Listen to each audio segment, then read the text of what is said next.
Market back to back fall होता जा रहा है। इसका मेन कारण क्या है और कब तक ये कारण परसिस्ट हो सकते हैं, डिटेल में डिस्कस करेंगे आज के इस वीडियो में। थोड़ा सा टेक्निकल वीडियो है पर आपको मजा आएगा इस अनंत का फंडा के एपिसोड में। चलिए शुरू करते हैं। हम सभी को पता है बैक टू बैक पिछले 5 दिनों से मार्केट फॉल होते जा रहा है। स्पेसिफिकली जैसे ही 2:30 बज जाते हैं, मार्केट के 2:30 बजते ही बच जाते हैं 12। ये क्यों बच रहे हैं डिटेल में समझते हैं। सबसे पहला पॉइंट है एफआईएस की कंटिन्यूअस सेलिंग। अगर आप कैश मार्केट का डेटा देखोगे, ये मैंने कैश मार्केट का डेटा आपके लिए प्रेजेंट किया है। 24 सितंबर को 2400 करोड़, 23 सितंबर को 3500 करोड़, 21 सितंबर को 2900 करोड़।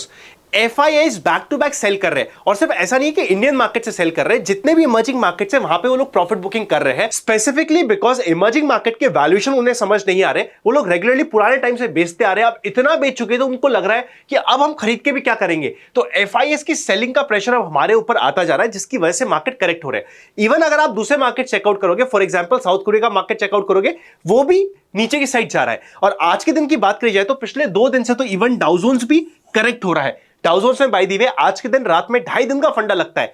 अगर डाउ जोन्स का 2.5 दिन का फंडा काम कर जाता है और डाउ जोन्स में बाउंस बैक आते हैं तो प्रोबेबली इंडियन मार्केट में भी थोड़ी सी राहत की सांस आ सकती है। तो सबसे मेन कारण है, सबसे बड़ा सरदर्द बना हुआ है एफआईएस की सेलिंग। और एफआईएस की सेलिंग का सबसे मेन कारण है वैल्यूएशंस, कि अभी भी वैल्यूएशंस का कंफर्ट नहीं है मार्केट्स में, जिसकी वजह से एफआईएस कंटिन्यूअसली सेलिंग कर रहा है।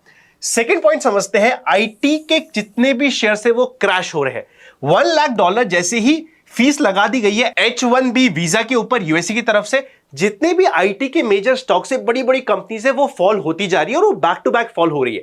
देखिए हो क्या रहा है, जितनी भी इंडिया की बड़ी आईटी की कंपनीज है वो बाहर बेचती थी अपने टैलेंटेड बंदों को, यूएस में भेज के वहां पे काम करा देती थी। And as compare to US से हायर करना, इंडिया के बंदों को बाहर भेजना सस्ता पड़ रहा था। पर जब ये $1 लाख का एडिशनल फीस आ चुकी है वीजा के ऊपर, तो ये चीज अब नहीं हो पाएगी, जिसकी वजह से लॉन्ग टर्म में देखा जाए तो इंडिया के लिए अच्छा है। जो ऑफिसेस प्रोबेबली आज के दिन यूएस में जा रहे थे, थोड़ा काम इंडिया पे शिफ्ट होगा, विच इज गुड। पर इमीडिएट मार्केट चलता है सेंटीमेंट के ऊपर। सेंटीमेंट इससे खराब हो रहे हैं और सेंटीमेंट के खराब होने की वजह से आईटी फॉल कर रहा है। और सिर्फ ऐसा नहीं कि आईटी फॉल होगा तो सिर्फ आईटी फॉल होगा, आईटी के साथ साथ बैंकिंग हमेशा जुड़ा हुआ रहता है। आईटी का काफी इंपैक्ट पड़ता है बैंकिंग सेक्टर में भी, और बैंकिंग सेक्टर भी फॉल हो रहा है। और इस कंप्लीट क्रैश को सोने पे सुहागा वैसे कहा जाए तो क्रैश मंदड़ियों के लिए लगा दिया है रूपी फॉलिंग के। रूपी का one of the worst month जा रहा है, ये रूपी वीक होता जा रहा है। ऑल्दो वर्ल्ड मार्केट में इकोनॉमीज के वाइज में इंडियन मार्केट सबसे अच्छा है,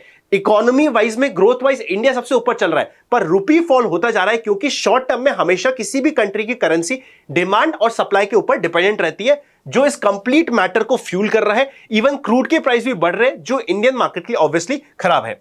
और सिर्फ ऐसा नहीं कि इंडियन मार्केट, मैं नेक्स्ट पॉइंट पे आऊं उससे पहले आप ये समझिएगा, इवन क्रिप्टो मार्केट भी फॉल हो रहा है। क्रिप्टो मार्केट के फॉल होने का कारण बहुत सारे लोग भलते भलता सा कारण दे रहे हैं। मैं आपको एक्चुअल कारण बताने की कोशिश कर रहा हूं कि क्रिप्टो मार्केट फॉल क्यों हो रहा है।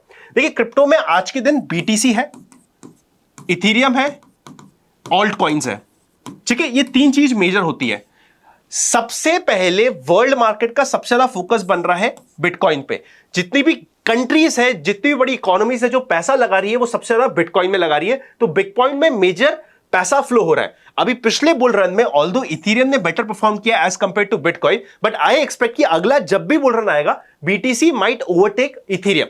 तो सारा मेजर पैसा बिटकॉइन पे जा रहा है। और वैसे देखा जाए ना, इथेरियम आज भी ऐसे तो आ चुका है $4000 के आसपास, पर जिस समय बिटकॉइन चलता था $60000, उस समय भी इथेरियम 4000 ही चल रहा था। तो ऐसा कुछ मेजर काम हुआ नहीं है। अब ये हो ये रहा है कि अभी रिसेंट का जो करेक्शन क्रिप्टो करेंसी में स्टार्ट हुआ ना, अगर आप वॉच आउट करते हो तो यहां पे सबसे पहले जो फियर और ग्रीड का इंडेक्स है वो बहुत ज्यादा ग्रीडीनेस की तरफ जा रहा था। मतलब लोगों को लग रहा था कि कुछ भी हो जाए मार्केट तो टूटेगा ही नहीं, जिसकी वजह से पोजीशंस जो बन चुकी थी मार्केट में, स्पेसिफिकली बिटकॉइन और इथेरियम में, इथेरियम टू बी स्पेसिफिक, यहां पे बहुत ज्यादा लेवरेज की पोजीशन बन गई थी।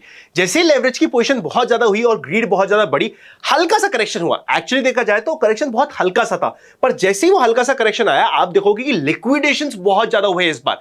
छोटे करेक्शन में भी लिक्विडेशंस हुए बिकॉज लेवरेज बहुत ज्यादा हो रखा था, जिसकी वजह से ये रिपल इफेक्ट आ चुका है। पूरा मंथली मार्केट इस बार थोड़ा सा बेरिश साइड जा रहा है, बट आई पर्सनली एक्सपेक्ट कि अभी भी क्रिप्टो में एक और बड़ा बाउंस बैक हमें नेक्स्ट मंथ के आसपास मिल सकता है, जिसके लिए हमें रेडी रहना चाहिए। अभी साइकिल कन्वर्ट नहीं हुई है। बिटकॉइन के लिए बात करोगे तो 1,03,000 and 4,000 ये एक ऐसा लेवल है जो काफी इंपॉर्टेंट सपोर्ट है जिसके ऊपर हमारा ध्यान रहेगा। बाय द वे, अगर आप क्रिप्टो करेंसीज में काम करना चाहते हैं, डिस्क्रिप्शन में आपको डेल्टा एक्सचेंज इंडिया का लिंक मिल जाएगा, आप जाके चेकआउट कर सकते हो। नीचे मैंने एक फॉर्म भी दे रखा है, उस फॉर्म को भी भर दीजिएगा। हमारी टीम आपको प्रॉपर्ली गाइड करने की कोशिश करेगी एंड आपको एक ऐसे प्राइवेट टेलीग्राम चैनल पर जोड़ देगी जहां पे हम लोग रेगुलरली अपडेट्स देते हैं, वो भी आपके लिए मददगार हो सकता है। फाइनली इंडियन मार्केट टूटने का, वापस से इंडियन मार्केट पे आ जाते हैं। काफी कुछ इंटरलिंक्ड है किस तरीके से लेवरेज पोजीशन होती है, इसलिए यहां पे बिटकॉइन को भी कवर किया शॉर्ट में आपके लिए। इंडिया के जितने भी बिग बॉयज है, मेजर कंपनीज है, आप मुझे बताओ कमेंट में कि सबसे बड़ा बिग बॉय कौन सा है। और ये जो सबसे बड़ा बिग बॉय है वो अपने 200 डे मूविंग एवरेज के पास जा रहा है। इवन बैंकिंग के बड़े नाम, इंडिया के सबसे बड़े नाम्स, इन सब में फॉल अभी कंटिन्यूअसली हो रहा है। और इन सब का फॉल मतलब कि एफआईएस की सेलिंग हो रही है और ये ट्रिगर हो रही है स्पेसिफिकली 2 बजे के बाद। मॉर्निंग होती है, मॉर्निंग में हमें लगता है कि मार्केट ने सपोर्ट बनाया और फिर जैसे ही सेकेंड हाफ आता है वो सपोर्ट ब्रेक होता है और हमारे लिए एक नई सेलिंग स्टार्ट हो जाती है। अब इस कंप्लीट सिचुएशन में इंडियन मार्केट में ट्रेड करने का आपका तरीका क्या होता है? अभी बात करोगे तो वैसे देखा जाए तो निफ्टी ने अपना 50 डे मूविंग एवरेज आज के दिन क्लोजिंग उसके नीचे दी है, विच इज एब्सोल्युटली ओके। पर आज जिस तरीके की कैंडल बनी है, इसमें अगर एक इनसाइड कैंडल बन जाए तो वो हमारे लिए काफी इंपॉर्टेंट रहेगा, तो उसके ऊपर ध्यान रखिएगा। अब इस सिचुएशन में क्या होगा, 24,600 के आसपास नीचे की एक ट्रेंड लाइन चल रही है निफ्टी में, वो अभी चार्ट में आपकी स्क्रीन पे भी लगा दिया हूं, इस चार्ट को आप फोकस करिएगा। ये ट्रेंड लाइन काफी इंपॉर्टेंट रहेगी कि किस तरीके से ये ट्रेंड लाइन सस्टेन होती है नहीं होती है। डाउ जोन्स काफी इंपॉर्टेंट रहेगा। इंटरनेशनल मार्केट में अगर डाउ जोन्स में आज के दिन 2.5 दिन का फंडा, बाय द वे 2.5 दिन का फंडा नहीं पता तो एक बार जस्ट यूट्यूब में सर्च कर लीजिएगा, काफी इंटरेस्टिंग फंडा है हमारा। 2.5 दिन का फंडा अगर इंटरनेशनल मार्केट में लगता है तो इंडियन मार्केट में उसकी वजह से सपोर्ट मिल सकता है, वो इंपॉर्टेंट रहेगा। ऐसे कंप्लीट सिनेरियो में अगर किसी को बुलिश ट्रेड लेनी होती है, देखो अगर आप म्यूचुअल फंड्स में टॉपअप मार रहे हो that is different thing. Bullish trade लेनी होती है तो कैसे ली जाती है, आपको एक बार एक एग्जांपल देता हूं। जैसे मार्केट अभी एक रेड कैंडल बनाया और मार्केट नीचे की साइड जा रहा है। अभी बुलिश कैंडल लेने के लिए आपको सबसे पहले एक चाहिएगी बुलिश कैंडल, और जब ये बुलिश कैंडल का हाई ब्रेक होगा, ये कंफर्मेशन होता है कि वापस से आपको एक स्विंग मिल रहा है जो पॉजिटिव साइड का स्विंग है, जिसके ऊपर आपको ध्यान लगाना चाहिए। पहली कैंडल पे नहीं ध्यान लगाया जाता, सेकंड कैंडल कंफर्मेशन होती है, स्पेसिफिकली जो प्रीवियस रेड कैंडल होती है उसके ऊपर जाता है तो वो एक कंफर्मेशन देता है कि वापस से मार्केट बाउंस बैक देने की कोशिश कर रहा है। इस सिग्नल को आप यूज कीजिएगा। इंपॉर्टेंट रहेगा मार्केट को क्या वापस से वो 50 डे मूविंग एवरेज रिक्लेम कर पाता है या नहीं कर पाता।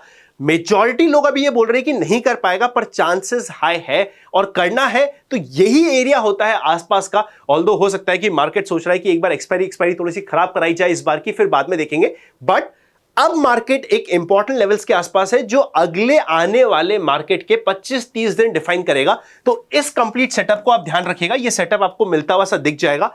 अगर कुछ और अपडेट हुई तो मैं टेलीग्राम चैनल पे आपके लिए अपडेट कर दूंगा, जिसका लिंक डिस्क्रिप्शन में है। एक काफी इंटरेस्टिंग और इंपॉर्टेंट आईपीओ भी आज के दिन ओपन हुआ है, उसका लिंक मैंने यहां पर डाल दिया, इसको आप चेकआउट करके चले जाइएगा। Happy learning and I will see you very soon.